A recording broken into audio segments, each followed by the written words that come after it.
नमस्कार मेरे भाइयों। सबसे पहले आप सबको मैं साहिब बंदगी सतनाम कहता हूँ। उस परमपिता परमात्मा को याद करके, उस मालिक को याद करके सबको प्रेम नमन करता हूँ और पूरी उम्मीद करता हूँ कि आज का सत्संग आप इसको सुनकर, इसको देखकर, इस पर चिंतन मनन कर आप इस बात को ज़रूर समझ पाएंगे कि नितिन दास आपको क्या समझाना चाहता है। जिस पर मालिक की विशेष कृपा होगी वो मेरी हर बात को समझेगा, वो मेरे हर भाव को समझेगा, और जो मालिक की कृपा से वंचित रह जाएगा वो मेरी बात सुनकर भी नहीं समझ पाएगा। लेकिन मैं फिर भी परमपिता परमात्मा से ये अरदास करता हूँ कि मेरी एक एक बात आपको अच्छे से समझ में आए और आपके हृदय में मेरी बात जो परम सत्य है वो गहराई तक जाए और सारे भ्रम, सारी शंकाओं का खात्मा करके उस एक परमपिता परमात्मा को, उस एक सत्पुरुष को समझने के काबिल हो जाए। मैं बस इतना ही चाहता हूं अपने मालिक से, इतना ही अरदास करता हूं अपने बंदी छोड़ से, अपने परमपिता परमात्मा से कि आप सब मेरे भाइयों का विवेक बढ़ता ही जाए और हर उस बात को समझ पाएं जो नितिन दास समझाना चाहता है। क्योंकि ये आखिरी जन्म है मेरे भाइयों। अगर इस जन्म में तुमने इस मूल ज्ञान को नहीं समझा तो मेरे भाई 184 में जाना पड़ेगा, बार बार धक्के खाने पड़ेंगे, बार बार जन्म मरण में आना ही पड़ेगा। अच्छी तरह समझ लो। साहिब बंदगी सतनाम। क्या आप भी परमात्मा हैं?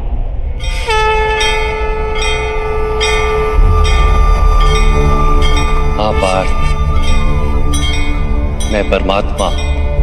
यदा यदा हि जैसे तुम भी परमात्मा, ग्लानिर्भवति केवल तुम अभी जागृत नहीं हुए हो और मैंने ये जान लिया युत्थानम् अधर्मस्य।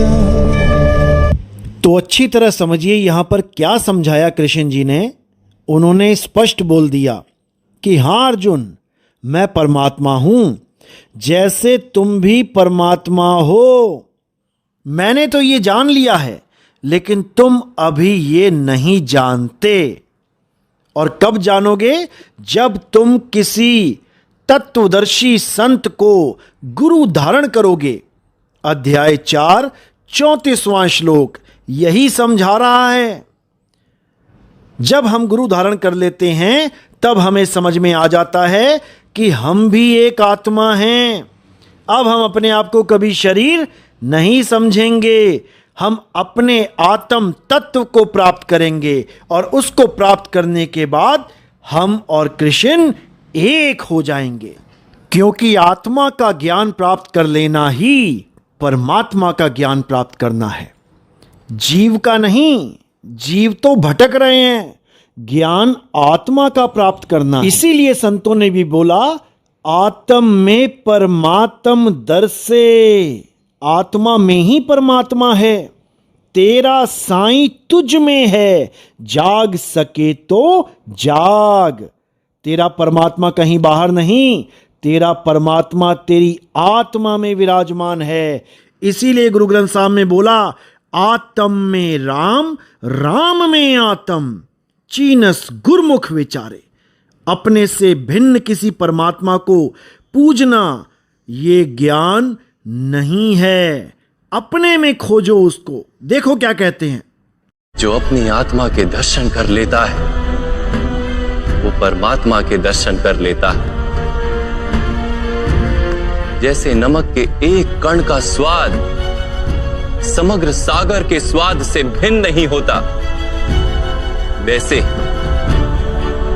अपनी आत्मा के दर्शन परमात्मा के दर्शन से भिन्न नहीं होते।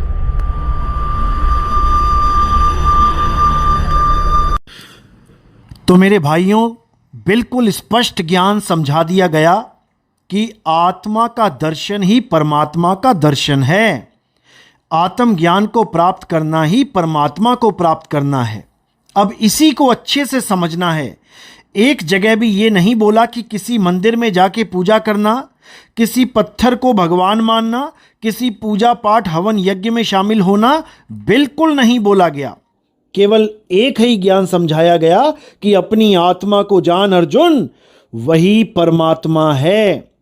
लेकिन जब तक हम अपनी आत्मा को नहीं जान पाते या हमें ऐसा कोई गुरु नहीं मिल पाता जो हमें हमारी आत्मा के बारे में बता दे, तब तक हमें वो सब कार्य करने चाहिए जो हमारे संस्कारों के साथ जुड़े होते हैं, जैसे मंदिर जाना, हवन यज्ञ करना, पूजा पाठ करना, तीर्थ स्थान जाना, और भी जैसा भी संस्कार जिसके भी घर में जो मिल रहा है उसको करना चाहिए, ताकि हमारे बच्चे या हम गलत रास्ते पे ना चल पड़ें। लेकिन सारी उम्र हमें पूजा पाठ ही नहीं करना है, सारी उम्र हमें मंदिर ही नहीं जाते रहना है, सारी उम्र हमें केवल हवन यज्ञ ही नहीं करते रहना है। हमारे जीवन का जो परम लक्ष्य है वो आत्मा को जानना है, क्योंकि जब तक हम आत्मा को नहीं जाने तब तक हम खुद को पहचान ही नहीं सकते कि हम हैं कौन। हम हमेशा अपने आप को आदमी, औरत, बच्चा, बूढ़ा, जवान मान के ये जीवन जी के चले जाते हैं, मर जाते हैं, खप जाते हैं, लेकिन हम कभी नहीं जान पाते कि हम ही आत्मा हैं। इसीलिए अर्जुन को यही समझाया जा रहा है गीता में कि हे अर्जुन, तू भी ये समझ ले कि तू शरीर नहीं है, यानी तू आदमी नहीं है। ये 2 हाथ, 2 पैर, पेट, जांग, भुजाएं नहीं है। तू भी एक आत्मा है। और ये जितने भी योद्धा खड़े हैं रणभूमि में, ये भी वैसे नहीं हैं जैसे तुम्हें दिखाई दे रहे हैं कि उनके 2 हाथ, 2 पैर, पेट, जांग, कंधे, चेहरा, ये सब वो नहीं हैं। वो भी आत्मा हैं। लेकिन माया के प्रभाव के कारण ना तुम ये समझ पा रहे हो कि तुम एक आत्मा हो, और ना ही वो समझ पा रहे हैं कि वो आत्मा हैं। ये ज्ञान तुम्हें तभी हो पाएगा जब तुम आत्मज्ञानी गुरु को धारण करोगे, उनसे ज्ञान प्राप्त करोगे, आत्मा का ज्ञान प्राप्त करोगे, जिसके लिए कबीर साहब ने बोला, जल में मीन प्यासी, मोहे देखत आवे हासी, अरे आत्म ज्ञान बिना नर भटके, कभी काबा कभी काशी। बिना आत्म ज्ञान के हर जीव भटकता ही रहता है, कभी मंदिर में, कभी मस्जिद में, कभी गुरुद्वारे में, कभी चर्च में, लेकिन वो कभी भी अपने आत्म ज्ञान को प्राप्त नहीं कर पाता। उसी आत्म ज्ञान को प्राप्त करना इंसान जन्म का लक्ष्य है, लेकिन अपने लक्ष्य को भूलकर ये माया के पीछे दौड़ता ही जा रहा है। ये पैसा कमाने में ऐसा लग गया है कि पैसा ही पैसा कमाता जा रहा है और इसे कुछ ही याद नहीं। ये परिवार के मोह में ऐसा फंस गया है कि इसको परिवार के अलावा कुछ और याद नहीं, घर बार के अलावा कुछ और याद नहीं। ये सब भूल चुका है, सब भूल चुका है।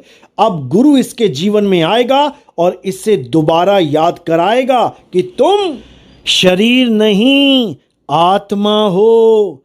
देखो कृष्ण जी क्या समझा रहे हैं। तुम भी ये जान लो पार्थ कि तुम शरीर नहीं, केवल एक आत्मा। इस रणभूमि में दिखाई देने वाला प्रत्येक योद्धा वो नहीं जो तुम उन्हें मानते हो। कुछ समय के लिए इन सब ने शरीर में वास किया। इनके शरीर मरेंगे, किंतु ये सब अमर, वो पुनः नया शरीर धारण करेंगे। जब तक स्वयं को शुद्धात्मा के रूप में जान नहीं लेंगे, जब तक अधर्म का त्याग करके धर्म में दृढ़ नहीं होंगे, तब तक ये जन्म लेते और मरते रहेंगे। यही ब्रह्म विद्या का प्रथम पाठ है पार्थ। जो जन्मा है वो अवश्य मरे, और जो मरता है वो अवश्य फिर से जन्म लेगा।